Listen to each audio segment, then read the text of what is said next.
Well, look at that. 5,000.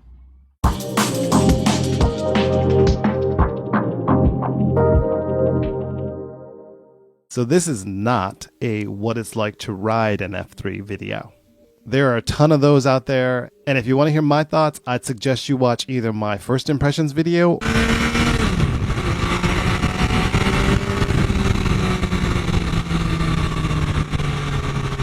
I love it. or my first 1,000 miles video. And I still think this is the best handling bike I've ever been on.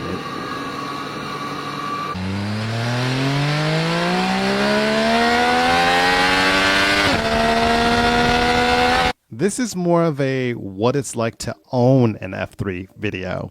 Now, because my F3 is actually my primary mode of transportation, I'm on it 5 or 6 days a week. So if you're actually thinking of buying an MV and doing something crazy, like riding it on a regular basis, this video might be helpful.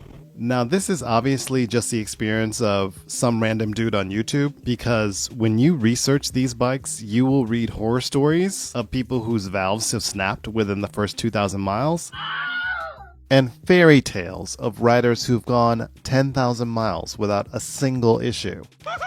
I feel like my experience is probably somewhere in between those two. So people who ride and know about MVs will usually ask me two things. Is it unreliable, and is it expensive? Let's all be real here. That is the Mv Agusta reputation. Is it unreliable? Well, I still love the bike, but it hasn't been a perfect first 5,000 miles. Now, it started off great, but then the paint on the plastic tank started cracking at around 1,800 miles. I did a few videos about this, but basically almost all US gas is a combination of 90% gasoline and 10% ethanol. Unfortunately, ethanol is corrosive and eats away at the liner inside of the MV tanks that's supposed to keep them from expanding.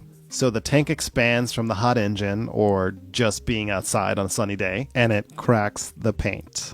Now, it's tough to say how bad this problem is because the only one who knows is MV, and they're not talking. But if you check the MV forums, I am definitely not the only unlucky one with a cracked tank.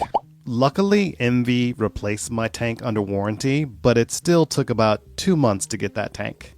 And because there's no guarantee the problem won't happen again, I paid out of pocket to get it relined by a company that specializes in correctly lining motorcycle tanks. So hopefully that problem won't come back.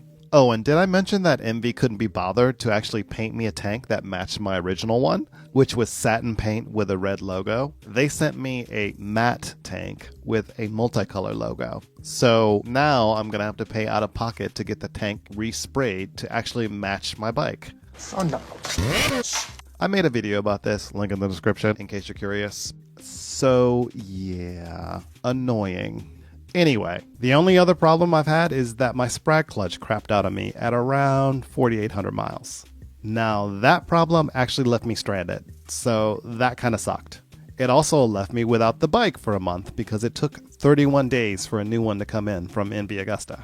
This is a common problem with the MV triple cylinder bikes if you check the forums, and I did a video about it, link in the description. Thankfully, it's fixed now and the bike is back to starting with no problems. Okay, so to recap that, 50 days for a tank, and then they send the wrong tank, and they don't care that they've sent the wrong tank. And it stranded me once, and was in the shop for a month waiting for a sprag clutch from MV.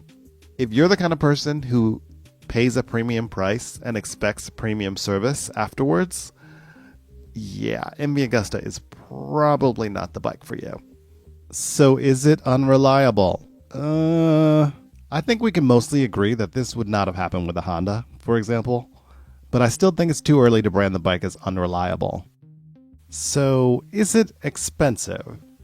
That is a tough one because expensive is both subjective and relative. Looking at the bikes in this middleweight class, there's the Gixxer 750, which you can get for $12,500. There's the new Panigale V2, which is about $16,500. And a new F3 800 comes in at around $17,000. So yeah, it's the most expensive option in this class. So you're really gonna have to want it if you pay full price. Now for me, I probably would not have paid full price for this bike because I'm from the Midwest and we are way too practical, but that's beside the point. But I got such a good deal on this bike, I could not pass it up. Now, if you're new to the channel, my bike was a new old stock model that had been sitting in a crate in a Minnesota dealer's warehouse for 4 years.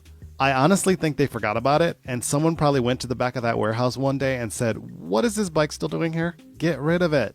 So the dealer basically gave it away. I only paid about $9,500 for this bike, which was over 40% off the price of a current year F3. So yeah, deal of a lifetime.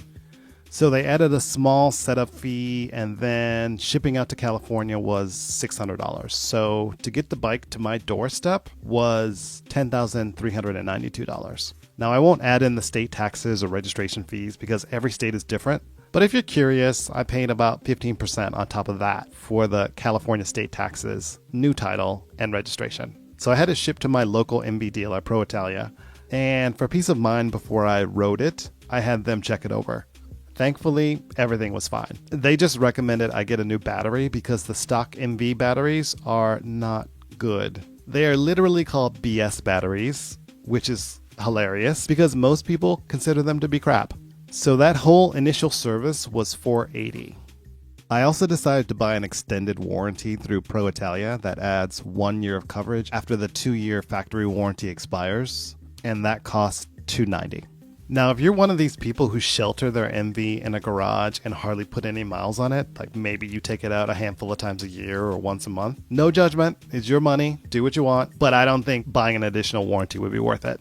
But for me, someone who plans to ride the wheels off this thing, I have no doubt that additional warranty will pay for itself. Now, the break-in service, which is the first normal service, is at 600 miles, and that's where they basically just change the oil and give the bike a once-over. That was $300. And like I mentioned, after I got my replacement gas tank, I paid to have it relined out of pocket, and that ended up being about $325. Now, MV's normal service intervals are every 3,750 miles, alternating between minor and major services. So at 3,750 miles, you have a minor service and then a major at 7,500. Then at 11,250, you have a minor, and then at 15,000, you have a major, and so on. That first minor scheduled service ended up being about $520. Now, the major service costs 3 to 4 times that amount, so I don't want to think about that for now. And finally, when my sprag clutch went out, that was covered under warranty, but I burnt out the battery trying to get it restarted so many times. So I had to get a new one of those, and that was $150. What are we looking at here after 5,000 miles? All in around $12,500. But after the cost of the bike, I've paid a little over $2,000 after 5,000 miles. Of course, not including the amount that I'm going to have to pay shortly to respray the gas tank. So is that expensive? There are cheaper bikes out there to run, for sure, but there are also more expensive bikes out there to run. So, it's kind of subjective.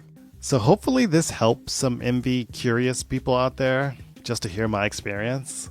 And if you want to hear more Mv Agusta adventures as I rack up the miles, be sure to subscribe, and hopefully I will catch you on the next one.